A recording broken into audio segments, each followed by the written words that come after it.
Comitê Sindical Popular da Rota Bioceânica. E hoje nós temos um convidado especial, vamos falar sobre a reforma agrária. E Mato Grosso do Sul está vivendo um momento muito importante. Estamos prestes a uma visita do presidente da República, do presidente Luiz Inácio Lula da Silva, onde ele vai na fazenda Itamaraty, no assentamento Itamaraty.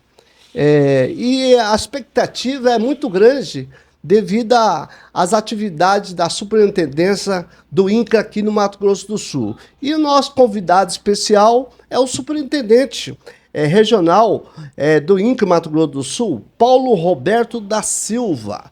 Paulo Alberto da Silva, seja bem-vinda ao Comitê Sindical Popular da Rota Bioceânica. Olá, companheiros do Comitê Sindical Popular da Rota Bioceânica. É um prazer, Walter, estar aqui com vocês para dialogar sobre esse tema que é tão importante para o processo de desenvolvimento do nosso estado, do Mato Grosso do Sul. Paulinho, desculpa me chamar de Paulinho, que é, né, o pessoal, Paulo, a sua trajetória antes de você chegar no cargo de superintendente no INCRA aqui no Mato Grosso do Sul. Eu sou servidor efetivo do estado do Mato Grosso do Sul, né? Sou concursado na Agraer desde 89, eu estou lá, e sou do município de Ponta Porã, né?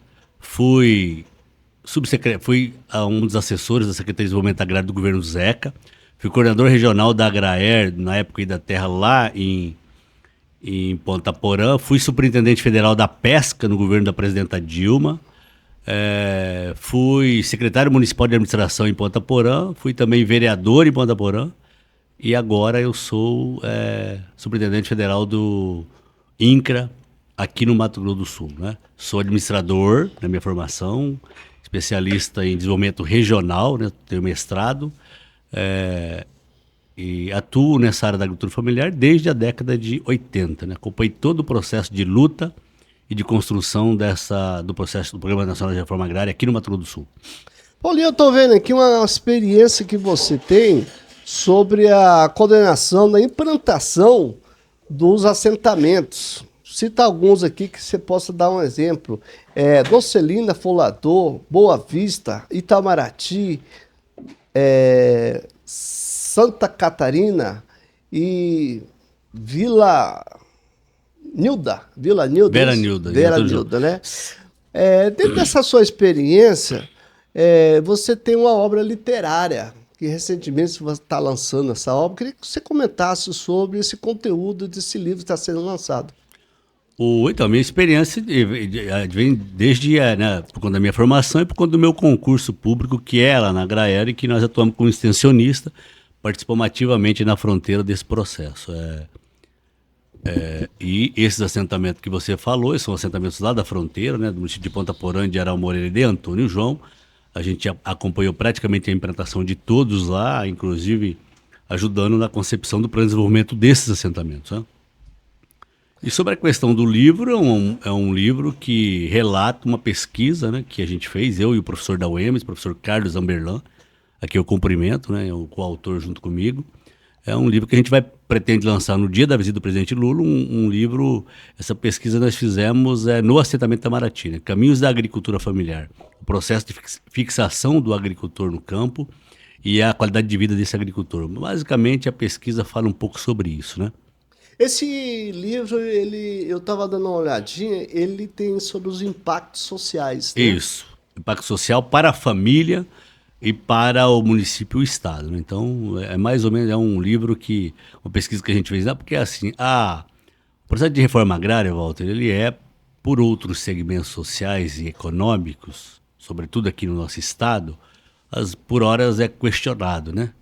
E nós, eu como pesquisador, né, na área da agricultura familiar, nós produzimos, né, um conteúdo científico de que, por exemplo, o assentamento Itamaraty, né, que foi entregue para o processo de reforma agrária no final da década de 90, início dos anos 2000, de um grande latifúndio que faliu, né? Pegou dinheiro do Estado brasileiro, não devolveu o financiamento, teve que entregar, não é? Faliu. E hoje, aquele assentamento, aqueles 50 mil hectares que era de um proprietário, hoje são de mais de 3 mil E hoje a produção bruta lá, para além da diversificação de mais de 80 produtos, né? Era uma monocultura de soja, milho, algodão e arroz, né? Era essas monoculturas lá. Hoje tem mais de 50, 80 produtos. E a produção bruta lá era quase 3 vezes maior do que era na época do latifúndio. Portanto, há uma prova inconteste de que o Programa Nacional de Reforma Agrária, implantado aqui no Mato Grosso do Sul e no Brasil, ele contribui muito para a melhoria da qualidade de vida das pessoas, do município e do estado.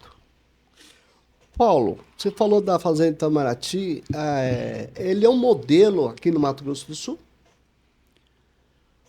Olha, eu acredito que, na realidade, o processo de reforma agrária, a questão da concepção do modelo de assentamento, ele é muito homogêneo. Entretanto, os processos de desenvolvimento local, eles têm umas suas especificidades. E lá, no caso, tem, né? Por conta do clima, por conta do solo e por conta do modelo que foi concebido lá. Eu diria que foi um modelo muito exitoso, né? Um assentamento implantado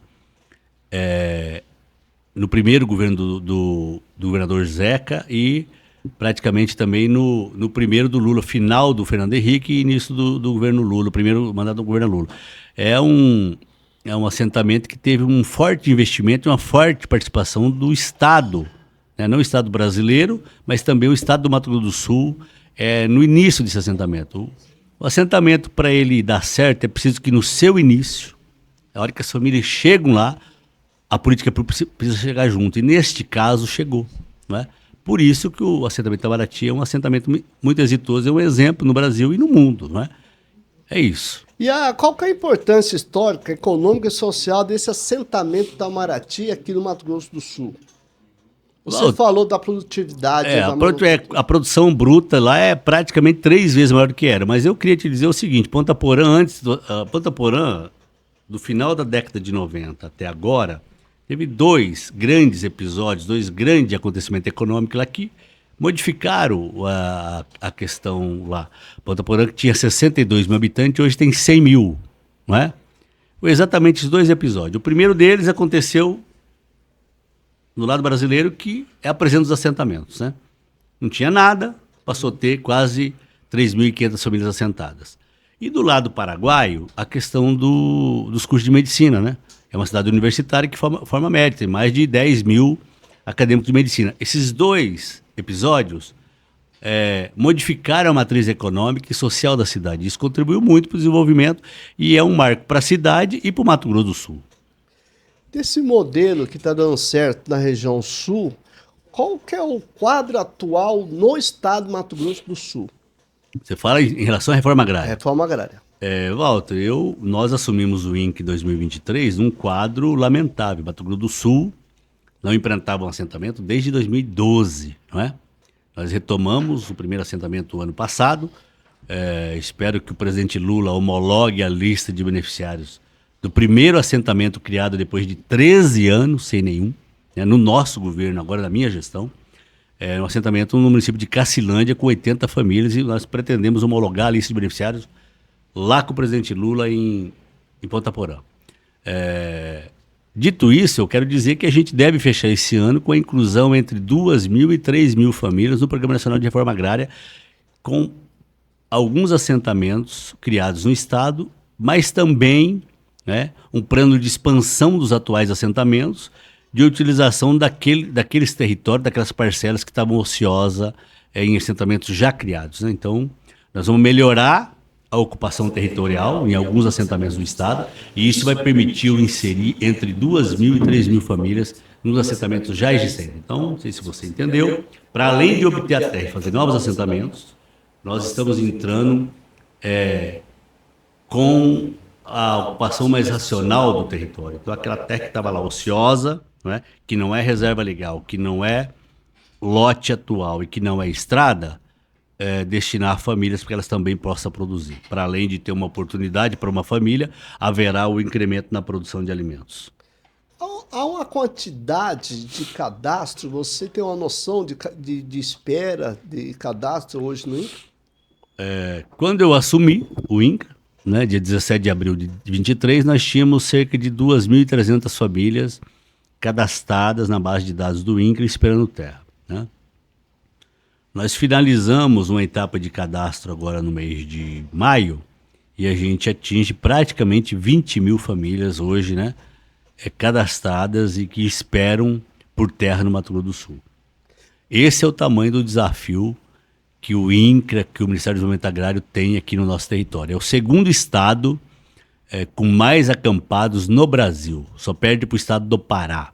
A diferença, companheiro, é que no estado do Pará ainda tem muitas terras públicas disponíveis para você partilhar. No Mato Grosso do Sul não há essa condição. No Mato Grosso do Sul, o preço da terra é um dos maiores do Brasil, né? Então há uma dificuldade estrutural para que a gente possa fazer a reforma agrária, porque também tem, para mim, obter uma terra, ela precisa ser ou improdutiva, é muito difícil de encontrar, porque num estado dominado pelo agronegócio, os índices de produtividade são altos. Então, uma terra improdutiva praticamente não tem.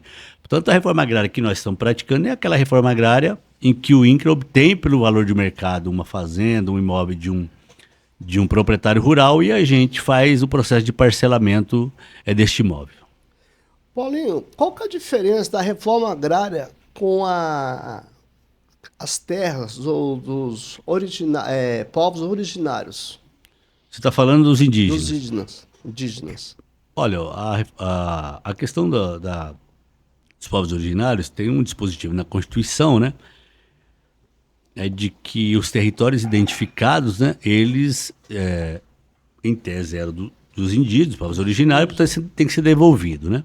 O grande debate que se cria é que a Constituição, ela lá não normatizou se o ocupante atual, a pessoa que tem a posse hoje, né, se ele vai receber por ela ou não. Então essa é a diferença.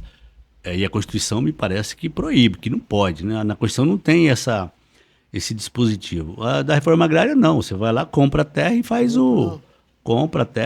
a partilha, o parcelamento dentro de um processo de desenvolvimento. Então essa é a diferença da questão dos povos originários. A questão quilombola também é igual da reforma agrária. Você vai lá, identifica o território e indeniza o ocupante, né? Você também indeniza o ocupante. No indígena a gente não tem essa possibilidade. Por isso que o nível de conflito ainda é alto, muito embora essa questão da reforma agrária também é alto. Embora haja o pagamento e tal, há muito conflito agrário no nosso estado, porque a demanda por terra é bastante, né? E o cobertura não é do tamanho da demanda. Isso acaba gerando conflito entre os grandes agricultores e os grandes proprietários, né? E os movimentos de luta pela terra. Paulinho, nós estamos falando sobre terra. Além da terra, quais as políticas públicas são fundamentais para garantir a permanência e renda no campo? Walter, a terra não basta, né? A terra e a família lá, você precisa dotar ela de condições de políticas públicas que garantem a sustentabilidade lá, né? A primeira questão é uma infraestrutura adequada, a casa, a energia elétrica, a estrada, a escola para as crianças, o posto de saúde para atender o sistema de saúde, né? Então, essa questão mais da infraestrutura. E também os créditos para incrementar a produção, né? Para que a pessoa possa plantar, para que possa corrigir o solo. Isso posto garante essa sustentabilidade que as famílias da Itamaraty e outros assentamentos do Mato Grosso do Sul têm demonstrado. Então, você entra com a terra, mas você tem que entrar com o conjunto de políticas públicas para garantir a permanência lá e para garantir que a roda da economia possa girar. A infraestrutura é um grande desafio para os assentados? Eu acredito que no processo de criação de um assentamento, ele já vem no seu kit a garantia disso que eu falei, entendeu? A questão é que existe alguns gargalos numa parte da política pública. Por exemplo, a ciência técnica, né? Você cria o assentamento, se não tiver acompanhamento técnico lá no início, as famílias estão lá no processo inicial, né? É um dos gargalos. Então a gente precisava universalizar a ciência técnica, né? A outra coisa é garantir que de fato o crédito chegue lá. Eu, por exemplo, quando cheguei no INCRA, aí a documentação. Cheguei no INCRA, nós tínhamos mais de 15 mil famílias que não tinham o papel dos lotes, né? Então a gente conseguiu, neste período, regularizar cerca de 10 mil, mas ainda não zeramos a fila, sabe? Mas eu acredito que a gente zera a fila agora num prazo relativamente curto, né? Zera a fila da pessoa ter o documento, porque se ela está em cima da terra e não tem o documento, ela não tem acesso às políticas públicas, né? Não tem Nem a aposentadoria, por exemplo, o mais elementar nós trabalhamos para zerar isso, trabalhamos na perspectiva de emitir os títulos de domínio desses lotes. Inclusive o presidente Lula vai na Itamaraty para fazer a maior entrega de títulos da história do estado do Mato Grosso do Sul, não é? Nós também perseguimos de zerar a fila da emissão de títulos num período curto. Eu acredito que a gente zera essa fila em mais 2 anos, né, daqueles lotes, daqueles assentamentos e lotes que estão aptos a ser titulados. E aí sim a gente dá uma outra condição para essa família se desenvolver. Paulinho, vamos destacar agora os investimentos do governo federal aqui no estado do Mato Grosso do Sul. Quais os investimentos recentes que fortalecem os assentamentos, a agricultura familiar aqui no estado do Mato Grosso do Sul? O governo federal tem disponibilizado anualmente entre 500 e 700 milhões de reais para o financiamento das atividades deles, né? E também uma gama importante de recurso para a infraestrutura, para a estrada, né? E agora, lá no caso da Itamaraty, nós vamos liberar 20 milhões de reais para recuperar o parque de armazenagem daquelas cooperativas, né? Que são hoje as cooperativas de agricultura familiar mais desenvolvidas do Brasil. Nós temos cooperativas lá com uma produção bruta importante, né? Comercializa mais de 2 milhões de saca por ano, né? Portanto, é um nível de uma cooperativa praticamente de agronegócio grande, bastante consolidada, mas que ao longo de 20 anos não tinha recebido um recurso para reestruturar a sua estrutura, né?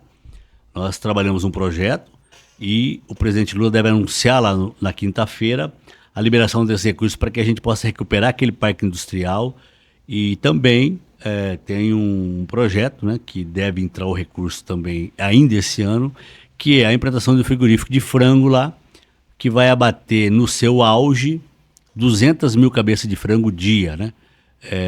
Frangos produzidos pelos agricultores familiares da Itamaraty.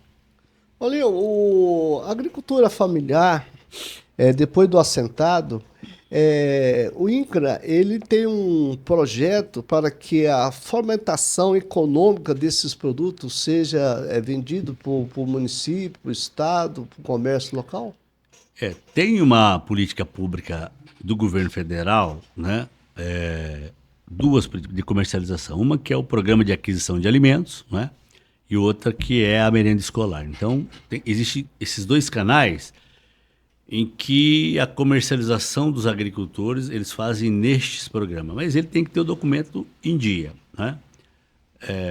E isso tem funcionado muito aqui no Mato Grosso do Sul, né? Então, o governo garante o programa de aquisição de alimentos, o governo compra do agricultor, né? Compra lá o tomate, o leite, o queijo, os vários produtos e repassa para as entidades montar cesta, ou seja, é uma doação simultânea para as famílias de baixa renda das periferias, para as comunidades indígenas, né? Então, esse programa de aquisição de alimentos serve para isso. E a merenda escolar, 30% dela está na lei, ela tem que ser comprada do agricultor familiar. Essa também compra do agricultor familiar. E o excedente, ele comercializa ou no mercado local, ou no Ceasa, ou de porta em porta, enfim. Entretanto, ainda há, sobretudo na cadeia do hortifruti ganjeiro, uma defasagem na produção aqui, né? Mas nós estamos caminhando a passos largos para a autossuficiência no Mato Grosso do Sul. Eu acredito que num tempo não muito longo a gente possa conseguir universalizar a produção nossa para abastecer o mercado interno. Então hoje no hortifruti a gente ainda não é autossuficiente, mas será. O INCRA, juntamente com o Ministério da Agricultura, na questão de maquinário, o governo federal tem incentivado, tem investido nos maquinários?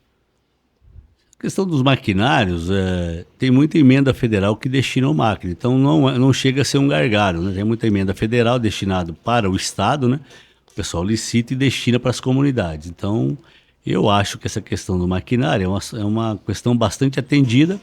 E quem não tem o maquinário de forma associativa, que precisa ser, no caso desses maquinários destinados por emenda, tem crédito do Pronaf que destina recursos que você pode comprar só a maquininha. Então, não é um gargalo a questão da máquina, né?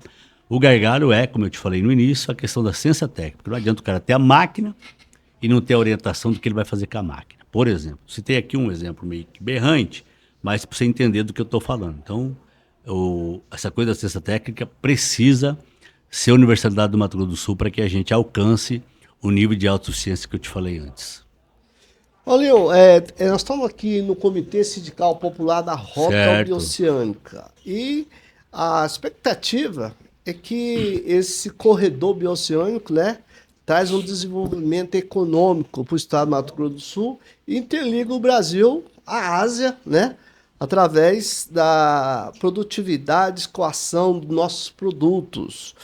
Dentro desse ponto de vista, como que a Rota Bioceânica pode se dar oportunidade para o assentado daquela região de Mutim, da região onde a ponte do corredor Rota Bioceânica?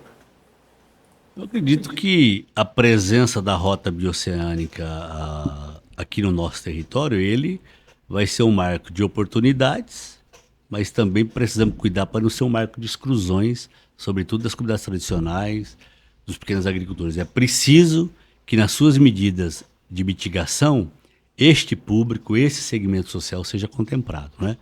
Eu quero citar aqui o exemplo da celulose, né? Que também é um processo de desenvolvimento de uma cadeia produtiva, do papel e da celulose, e de que os impactos negativos agora que estão aparecendo estão sendo bastante gravosos para os pequenos agricultores. E as medidas mitigadoras, a gente não está identificando que está chegando lá, sabe, no assentamento, por exemplo. E nessa questão da rota bioceânica, a gente precisa exatamente que o conjunto de medidas mitigadoras contemple esse público que você falou, as comunidades tradicionais de pescadores, de quilombolas, de indígenas e de pequenos agricultores. Aqui na região de Riba do Rio Pardo, com a chegada da celulose, a mudança tradicionalmente da agricultura familiar, da agricultura no manuseio da terra foi trocado por plantação de eucaliptos. E isso deu um impacto na questão ambiental. Muitos animais que viviam naquela região, eles não vivem porque não tem o alimento, né? E também não tem o animal predador. Você acha que Mato Grosso do Sul deveria fazer uma política que limitasse a quantidade dessa plantação de eucaliptos, dessa exploração do capital dentro desse ponto de vista? Então, eu acho que na minha fala anterior, embora eu não tenha especificado isso, exatamente, as medidas mitigadoras precisam contemplar isso. As beiradas dos córregos, as nascentes, a preservação das nascentes, a preservação de corredores de trânsito de animais, né, da fauna, e a garantia de um cinturão para a alimentação desses animais, né, os animais silvestres. Né? E, obviamente, quem que vai fazer isso? Os agricultores familiares. Agora, se na medida mitigadora você não destina o recurso para o cara, como é que o cara vai fazer? O cara está lá num processo de desequilíbrio. Eu, por exemplo, visitei uma propriedade em Selvíria e que as araras, os papagaios, estão tudo na roda do cara. Por quê? Porque desequilibrou lá a monocultura do eucalipto, ele não fornece o alimento e for tudo para lá. Então, eu acredito que o processo de desenvolvimento, os recursos destinados à mitigação precisam ser distribuídos entre esses entes e para preservar os recursos naturais, a fauna, mas também as pessoas que estão lá produzindo. Olha, dentro do seu livro ele fala sobre os impactos sociais. Pegando como exemplo a Fazenda de Itamaraty, dentro da política social, saúde, segurança, educação, qual que é o perfil hoje da Itamaraty? A Itamaraty, ela teve também um processo de desenvolvimento, primeiro porque a ciência técnica no início foi muito presente. Segundo, que o processo de escolarização das famílias e dos filhos das famílias lá é muito intenso, né? E a educação ela é transformadora. Portanto, o nível de conhecimento daquela população em relação aos processos de desenvolvimento é bastante importante. Para você ter uma ideia, vou rapidamente citar aqui uma família que vai receber o título lá, uma filha, né, de um assentado, casou com um filho de um assentado, que chegaram lá pequenininhos. Ela fez medicina, é médica do mais médico, mas também é assentada, e ele é engenheiro civil. Só um assentamento pensado com aquela concepção pode permitir isso, entendeu? Entendi. A outra coisa, quando você vê a fotografia da Itamaraty, do que era e que é hoje, é uma outra paisagem, né? Portanto, você vai lá nos rios, existe peixes, existe a fauna, porque elas são preservadas, não é? Então, há um intenso processo de preservação dos recursos naturais, mas há também um processo de desenvolvimento das famílias que estão lá. O processo da Itamaraty combinou esses elementos. Por isso que o assentamento Itamaraty é um assentamento que deu certo. Muito embora tenha havido rotatividade. Tem pessoas que... mas o cara não ficou. Não tem problema. Ficou uma pessoa lá. E se a pessoa que ficou lá tem perfil e está produzindo, o projeto cumpriu o objetivo. O projeto ele não foi feito exatamente só para o João ou só para o Zé. Pode ser para o Antônio e para a Maria também. É social. O Zé e o João foi embora, chegou a Maria e o Antônio, está tudo certo. São pessoas que estão lá produzindo. E posterior ele se regulariza? Se regulariza, né? E o importante é que não há uma grande reconcentração fundiária, passado quase 3 décadas, né? Portanto, mais do que se pagou o investimento social que o governo brasileiro, que o governo sul-mato-grossense fez lá. Não é? Com esses indicadores socioeconômicos, que no meu livro eu um pouco identifico isso. Paulinho, Itamaraty, ele fica na região de fronteira. Mato Grosso do Sul, ela tem uma situação da importação, muitas vezes, ilícita de agrotóxicos. Muitas vezes, esses agrotóxicos eles atingem a população da área rural. Dentro do INCRA, vocês têm uma interlocução com os agentes de segurança? Há um levantamento de saúde nessa questão desses usos inadequados de agrotóxicos? Essa parte quem faz é o IAGRO e o Ministério da Agricultura. Entretanto, de fato, mas isso é um problema da agricultura brasileira, da matriz, da cadeia, vamos dizer assim, da agricultura brasileira, que há uma intensa utilização de insumos e, inclusive, com muito foco nessa coisa dos defensivos, que eu costumo chamar de veneno mesmo. Eu acho que existem outras matrizes de produção e a gente precisa provocar essa transição para uma matriz menos tóxica e que preserve a vida. Esses números a Fundação Oswaldo Cruz tem e o Ministério da Agricultura também tem, sobre o uso de agrotóxicos, sobre os incidentes lá. Já estamos finalizando, que nosso tempo está chegando, mas não poderia deixar de perguntar. O uso da tecnologia dentro dos ambientes rurais, do assentamento, como que você vê o uso da tecnologia hoje, nesse mundo atual que nós estamos com a IA aí chegando, para que possa beneficiar esses agricultores? Primeiro, Walter, eu entendo que o processo de avanço tecnológico ele precisa ser apropriado pelo povo, né?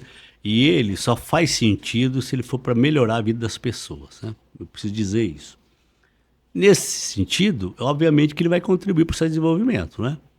Agora, ele também não pode desconfigurar aquele ambiente. Ele precisa chegar para ajudar na construção das melhorias e melhorar a qualidade de vida das pessoas. Por isso que o processo de educação, e no caso da Itamaraty está dando certo, porque a educação ela caminhou junto. Porque se esses processos, a IA, chegar num assentamento e que a questão educacional não tem o nível que nós temos lá, vai ser um problema. As pessoas não vão se apropriar ou elas vão ser excluídas, né? Via de regra vai acabar sendo excluída. Então a gente precisa trabalhar o processo educacional para que os avanços tecnológicos sejam apropriados para a comunidade de forma adequada. E já agradecendo a sua presença, o seu tempo precioso, sei que você está na correria, mas eu queria que você fizesse as considerações finais e respondendo uma pergunta. Qual a sua visão para o futuro da reforma agrária no Mato Grosso do Sul? Primeiro quero agradecer a presença e a possibilidade de estar aqui.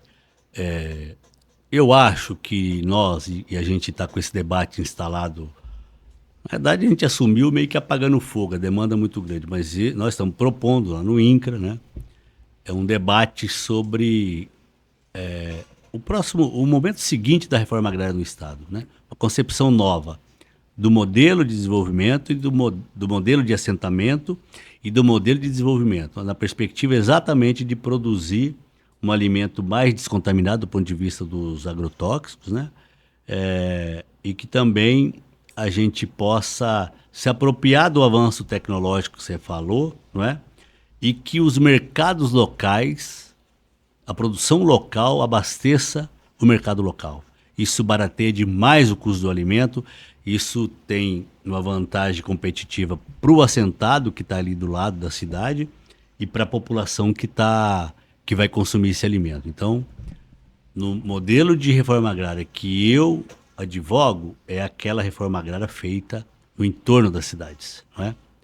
Não longe, não é? Para que a gente possa combinar a produção com o mercado. Para você ter uma ideia, esse assentamento Veranil daí, que você falou, que eu escrevi o desenvolvimento deles, ele fica a 4 quilômetros do assentamento da cidade de Antônio João, né? Aí tem um assentado lá, que é o Valdete, meu amigo, 4 hectares ele tem. Ele tem uma renda de cerca de R$18 mil por mês, mais de 32 alimentos diferentes, peixe, abelha, tomate, 32. E eu fui lá visitar ele, Valdete, como que é, né? Então ele faz a feira, ele abastece Ponta Porã, leva os tomates, mas tem o disque frango, por exemplo, a tiazinha lá da cidade, Valdete, precisa de um frango, 5 minutos a motinha entrega lá e ele tem 80 no bolso, ele gasta R$2 de gasolina. Então, é isso, né? Para dar certo, precisa combinar esses elementos. Quero agradecer mais uma vez ao encontro especial hoje. Um abraço a todos e a todas. Você pode olhar para essa câmera aqui e dar um recado aqui final aqui, Paulinho. Quero agradecer, nos colocar à disposição e torcer que o processo de reforma agrária no Mato Grosso do Sul possa avançar nessa perspectiva que nós discutimos aqui. Um abraço, obrigado. Um abraço, obrigado.